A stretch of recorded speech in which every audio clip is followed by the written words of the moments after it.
We're down to our final four. Are you excited to find out who's going to be the winner? I know I am. Let's find out.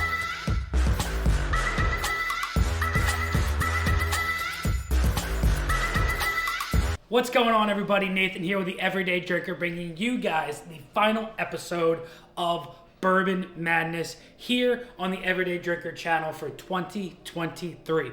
We started out with 16 bottles and we are down to our final four. We have the Elite 8 on the table here. I have absolutely no idea what bourbons are in these glasses. I just know that it is one of these 8 bottles, and we're going to do a blind with the final four to find out which is going to be the winner. I went back and forth on whether or not I wanted to do a round 3 from those and do a final round between 1 and 2, but I figured because these bourbons were so fantastic in their own right that they deserved a chance to be able to go head to head to head to head and find out which one of these is going to be the best bottle of bourbon on my shelves and which shelf section is going to take the crown. We're going to find out right here, but before we do, I just want to thank you guys so much for the love and support for the channel.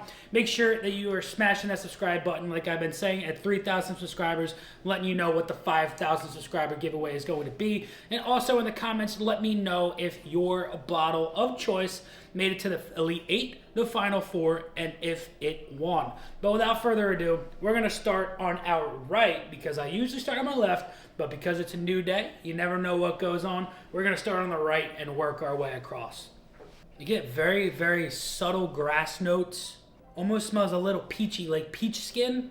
But then there's this nice, beautiful vanilla underneath. It's warm. It's light fruits. It's not dark fruits. It's not red fruits. It's very, very light, like almost apricot, like those kinds of like, just not tropical, but sweet, light fruits. Touch of that vanilla's in there. It's really, really, really pleasant. But let's get into the palate. That's really nice. It's got a subtle berry note in there, like a little bit of maybe blueberry or whatnot. It's an easy drinker. There's this touch of cinnamon, but that fades off really, really pleasantly. And it brings in this like really sweet oak. I really like that glass. This one is really, really nice. But let's move on to glass number 2 here. Wow, that finish is still going. I'm letting you know that right now. That finish is still going, but we're going to move into glass number 2. A little bit of lemon, citrusy on the nose. Getting a little bit more of like a brown sugar. This one smells a little bit darker but sweet. I get a touch of an apple, like a red apple, maybe a red delicious. But red deliciouses aren't delicious. They're not my favorite apple. What's your favorite apple? My favorite apple, I think my favorite apple might be Honeycrisp or Pink Ladies. Those are my 2 favorites. That's maple syrup in a glass. That's so nice. It's warmer than the first one. Gives you a little bit more of a hug. It's got some tropical fruits in there. I get a little bit of like a mango. But there's this oakiness on the end there, on the finish, that rounds off to be a touch bitter. Not saying it's unpleasant, but it's not as pleasant as the finish on glass number 1. Let's move on to glass number 3. This one has a little bit more of a cherry punch. You get a touch of a maple, but then there's a touch of an espresso as well. Maple espresso, maybe like a maple coffee in a way. Wow, this nose is very interesting. And every time I go into one of these, not knowing exactly what it is, I find different notes in, say, the same bourbon. Like round 2 last week. Like this might be, for whoever knows, the Elijah Craig Toasted. I'm not really getting that toasty marshmallow nose that I usually get when you know what bottle it is. And not knowing what is in this glass, you're able to find the nuances in a bourbon and not try and find the specific notes that everybody else says are in it. And I really, really think that everybody should go through their shelves, have maybe their significant other or a buddy pour random bottles for them, and find those different nuances in bourbon rather than the ones that you always find because you know what you have in front of you. And not knowing is really opening my eyes to this, and it is very, very fun. I highly recommend everybody do something similar to this with their bottles on their shelves.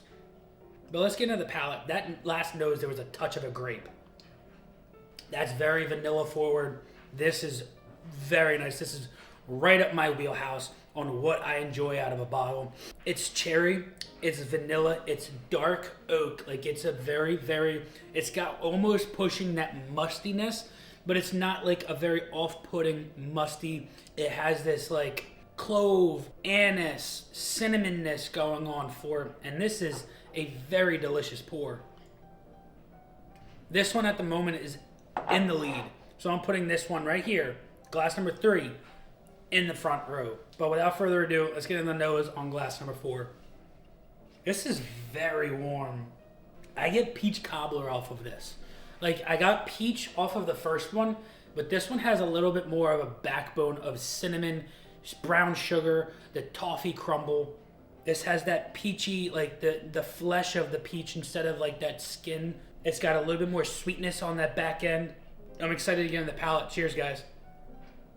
I remember last week, this one specifically, and it's Skittles. This glass right here is Skittles. Like you get the green, you get the orange, you get the red, and then like the very finish, there's this very citrusy, almost like candied lime zest. That is very nice, but I think that it is in second place behind this one, and these two are trying to battle their way into the top 2. But these two right here are so strong in their flavors that are very beautiful, and I really enjoy them.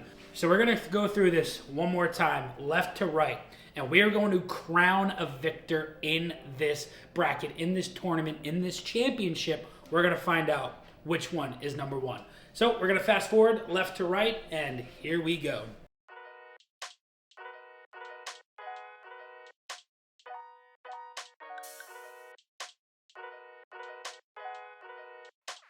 Ladies and gentlemen, we have our winner.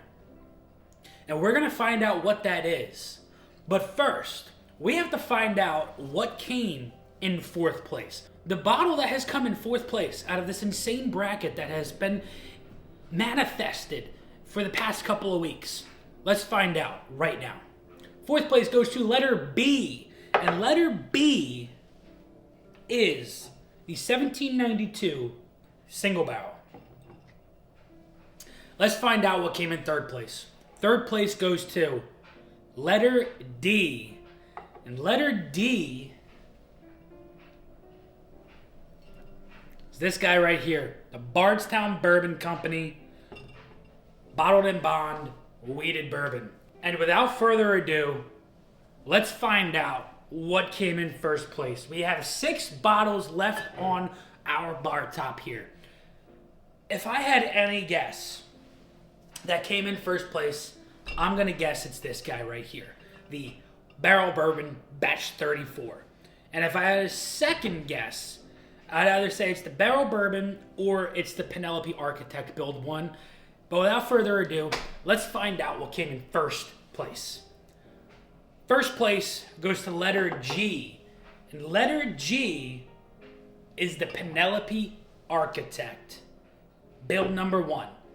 And 2nd place here on the shelf, let's find out, goes to letter F. And letter F is the Barrell Bourbon Batch 34. Wow. Holy cow. That is insane. That is insane. I did not expect that. I really thought maybe the Henry McKenna would end up in the top 4. And to find out that the Penelope Architect has withstood everything on my shelf to become number 1 in this bracket, this bourbon madness, is just absolutely insane. Let me know down in the comments if the Penelope Architect Build number 1 was your pick to win the entire thing, because it definitely was not mine. Also, down in the comments, let me know if you enjoyed this one. Next year when we do this, it's going to be a little bit different, and I hope you guys stay tuned and are excited for next year's Bourbon Madness, because there's going to be some giveaways for you all, and I hope you are excited and ready for that. But that right now is a year away. So I hope you enjoy the content to come. Until next time, this has been Nathan with The Everyday Drinker. Cheers.